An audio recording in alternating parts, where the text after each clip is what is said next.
So let's get right into it. There is something big happening, kind of a secret war, over a little box that sits in almost every single one of our homes. And the government just made a huge move. Take a good look at this thing. It probably looks a lot like the Wi-Fi router in your living room right now. Well, get this. The US government has just banned the sale of any new routers that look like this if they're not made in America. So what is going on here? Is your Wi-Fi about to just stop working? Let's break down what this brand new policy really means for you and your connection to the outside world.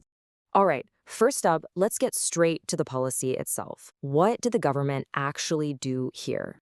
Okay, so the FCC, the Federal Communications Commission, has basically just dropped the hammer. They've blocked any new consumer Wi-Fi routers, the kind you and I go out and buy, from getting the green light if they aren't made in the USA. And without that FCC approval, you can't sell it here. It's that simple. So why on earth would they do something so drastic that it hits an entire industry? Well, the official story all boils down to two words: national security. But what's the actual threat? What's so dangerous that it justifies a ban this big? Let's take a look at the government's official case.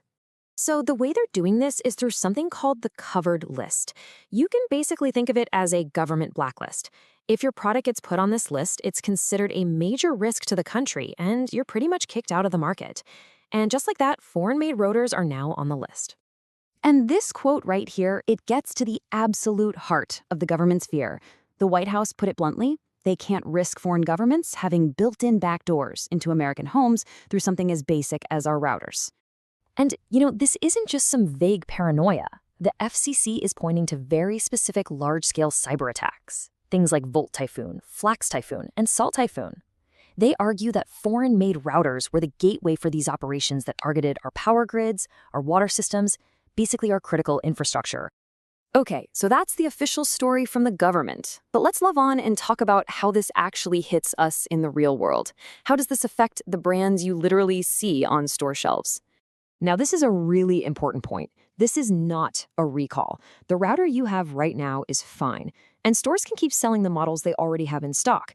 The ban is on any new models getting approved. It's basically cutting off the future of foreign-made tech, not killing off the present.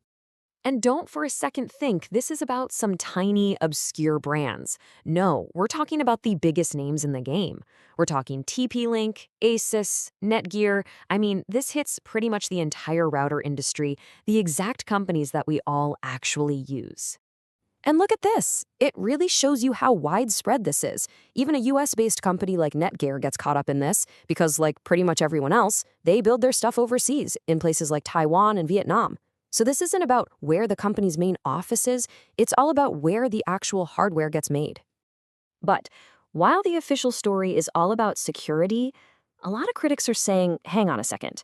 They're pointing out some pretty big holes in that argument and suggesting that maybe there's a totally different motive here. So, is this really about keeping foreign spies out, or is there something else going on? This quote really gets to the core of it. A router isn't just another gadget, right? It's the front door to your entire digital life. Everything you do online goes through that box. And the argument here is that if the government can shrink your choices down to just a few approved options, that's not a product shift. That's about gaining control over the whole system. And then, of course, there's the massive hypocrisy angle. It's been reported that US intelligence agencies have literally been caught intercepting routers while they were in the mail to install their own spy tools. So, when you have that history, it makes the whole "we're just protecting you" argument a little hard for some people to swallow. Then there's the economic angle. Some people see this as just a brute force move, a heavy-handed way to twist the arms of these giant tech companies and force them to do what they've avoided for decades: spend the billions of dollars it would take to build their factories here in the US. So, with these battle lines drawn between national security on one side and this question of control on the other, what does the future of your home Wi-Fi actually look like? Well, there is technically a path forward for these companies, but it is a tough one.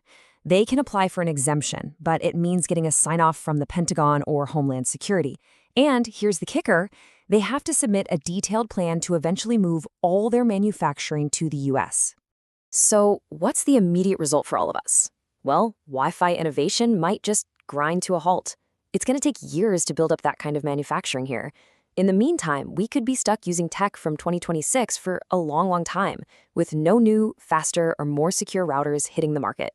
And all of this leaves us with one final, pretty chilling question. This was never just about a piece of hardware. It's about the gateway to our entire world. So if a government manages to get total control over that gateway, you really have to ask yourself, what do you think they're going to do with that power next?